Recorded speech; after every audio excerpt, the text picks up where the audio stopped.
I guess I really haven't described my tuning philosophy to the nth degree or over and over again. And I guess month by month I'm slowly refining my thoughts on everything. But I think I'm finally coming to a nice relaxed state. And that the philosophy is that once you tune your system well, that is, every speaker has its place in your frequency range, and every crossover region is appropriate for the abilities, for the dynamic level that you're trying to get to. But importantly, it's the symmetrical tuning and the ignoring the acoustic influence on loading, and also ignoring listening position measurement data, or basically any kind of microphone dominated correction techniques.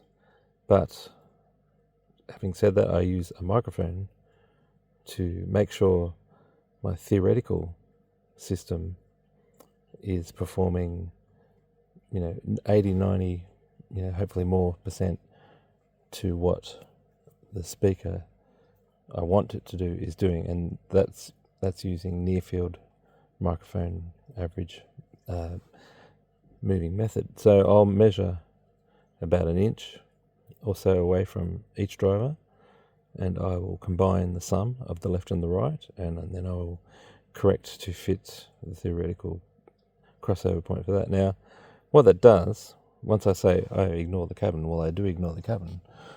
Things like opening one door and just pressing play and making the balance back to the middle with equal gain or equal perceived gain, and then just adjusting the slide timing for one channel over the other, and then you're back in business, and it still sounds perfect and yummy. So just open the door, and I've actually got a more correct listening triangle going on. I compress mono, and now instead of my center being here, my center is here because that speaker's further away.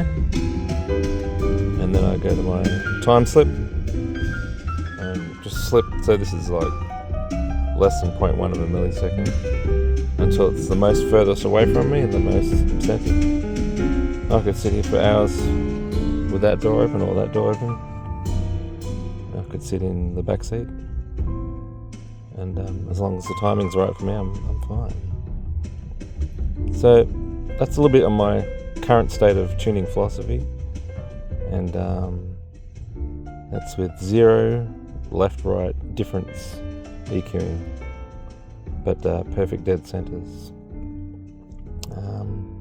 So we'll just leave it there. There's a lot more going on with my acoustic baffling. I'm sorry, my flash is not working. It's like dark as shit in here, but I've got the big fluffy things surrounding my speakers. That's minimizing like the worst of your reflection problems, or cutting off reflection problems at the source. I still can't say it. Alright, over and out.